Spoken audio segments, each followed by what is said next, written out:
ప్రియమైన రైతు మిత్రులకు నా యొక్క నమస్కారాలండి. నా పేరు సురేష్ బాబు. నేను ఇప్పుడు ఇక్కడ ఒక అప్సైటీ వాడుతున్న ఒక రైతు పొలంలోకి వచ్చానండి. వీరు అప్సైటీని ఈ ఖరీఫ్ పొలంలో వాడారు. వారికి చాలా బాగా వచ్చిందని చెప్పారు పొలం కూడా. ఒకసారి మన రైతు మాటల్లోనే వారికి కలిగిన లాభం ఏంటి అప్సా వాడడం వల్ల మనం తెలుసుకుందామండి. నమస్తే అండి. నమస్తే అండి. మీ పేరండి? రకేష్ శ్రీనివాసరావు, చెన్నూరు, పెడన మండలం, కృష్ణా జిల్లా. ఓకే అండి. ఇప్పుడు మీరు అప్సా అసలు మీకు ఎట్లా పరిచయం అయిందండి మరి? నేను యూట్యూబ్లో చూశానండి. ఓకే. మా చేను వర్షానికి ములకపడి మొత్తం మునిగిపోయిందండి.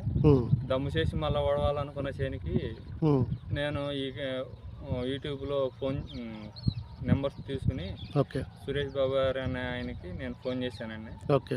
ఆయన ఇట్లా 200 ml ఎరువులో జల్లమన్నారండి. జల్లానండి. నా చేను అయితే బాగుంది.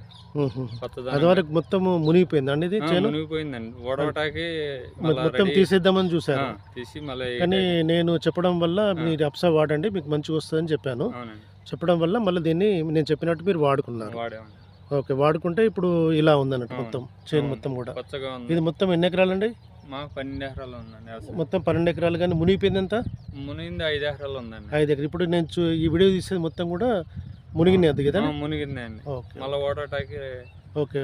ఈ మునిగిన చేను మొత్తాన్ని కూడా 5 ఎకరాలు తీసేద్దాం అనుకున్నారు. కానీ నేను చెప్పడం వల్ల మళ్ళీ వాడడం వల్ల ఈ చేను ఇలా వచ్చింది అన్నట్టు. ఓకే. ఇంకా ఇప్పుడు ఎప్పుడు వస్తారండి ఈ చేను? ఇంకా 10-15 రోజులు పడుతుందండి. 10-15 రోజులు పడుతుంది. 15 రోజులు అలాగే. ఓకే. గొలుసు కూడా బాగా వచ్చింది కదా? గొలుసు అయితే బాగుందండి. ఓకే. తాళ్ళు కూడా ఎక్కువ అవ్వట్లేదు కదా? లేదండి. Okay okay okay. ఇంకా మళ్ళీ మినుములో వాడదాం అనుకుంటున్నాం. మళ్ళీ మినుములో వాడదామండి. ఇప్పుడు దీన్ని కోసిన తర్వాత మినుము వేస్తారండి? వేస్తామండి. ఓకే ఓకే అండి.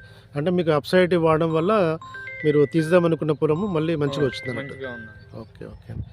థ్యాంక్ యూ అండి శ్రీనివాసరావు గారు. Thank you.